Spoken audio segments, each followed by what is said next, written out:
code électoral en moins de 6 mois des élections, précisément d'ici 3 mois. Monsieur le ministre, nous pouvons nous considérer comme des acteurs. Nous avons participé, nous avons répondu à l'appel du président dans le cadre du dialogue national. Monsieur le ministre, ce dialogue a vécu, mais est terminé, est bien terminé. Et les pôles qui sont issus du dialogue ont disparu. Ont disparu. C'est à votre niveau. Monsieur le ministre, man maa représenté woon opposition ci comité de pilotage du dialogue bi ñu paree pour wax la ne la dafa jeex 5 millions yi desoon le président Famara Ibrahima Sagna, je venais juste après lui à retourner les 5 millions au trésor. xanaa kooku loolu jeex na pôle yi nga jël en compte juumte la damay am préjugé favorable du ma ni da nga bëgg a occulter l'existence de Yewwi Askan Wi du ma ko wax dama ni da nga juum parce que en réalité boo bëggee réduire l'implication de Yewwi Askan Wi à la seule présence de 2 membres de Yewwi Askan Wi yu bokkoon ci pôle yi non non loolu mënul nekk. mesure bi gënoon a impopulaire mooy le report des élections locales dialogue bi moo ko décidé report élections locales yooyu daf doon impliquer un retour vers l'Assemblée nationale. Quand le ministre d'alors Aly Ngouille Ndiaye est venu nous poser le problème, qu'allons-nous faire? Ñun ñoo jëkk ni ko reporter ko et on a eu à l'époque fàttewuñ ko fàtte xaju fi le courage de venir ici défendre cette proposition parce que dafa amoon sax ay implications financières ndax d'une année à l'autre la woon. Or même la société civile avait déjà planifié sur l'organisation de ces élections. ñu def ko parce que dañu ci impliqué mais luñ la impliqué wul monsieur le ministre mënuloo ko soutenir. Qu'est-ce qui s'est agité?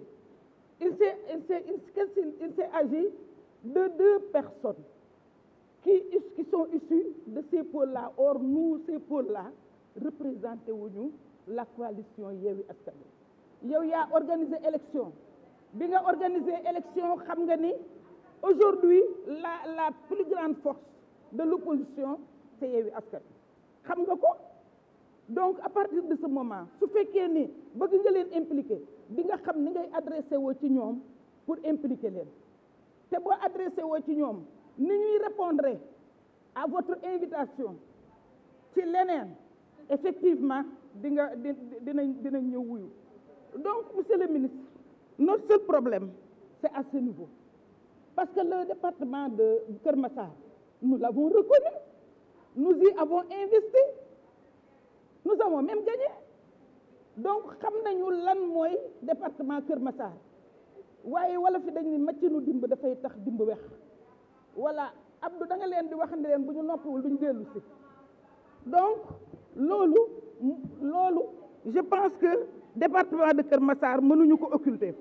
Maintenant li nga xam ni loolu la ñu bëgg a def parce qu'il y a 2 éléments qui appartiennent à ces pôles-là.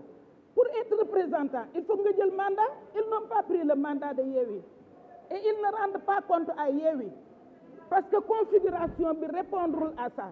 Et yow yaa nekkoon en mesure, yow mi organiser ces élections, xam ni au lendemain du 23 janvier, il y a une force en place. Force boobu da nga koy associer xam nga ko.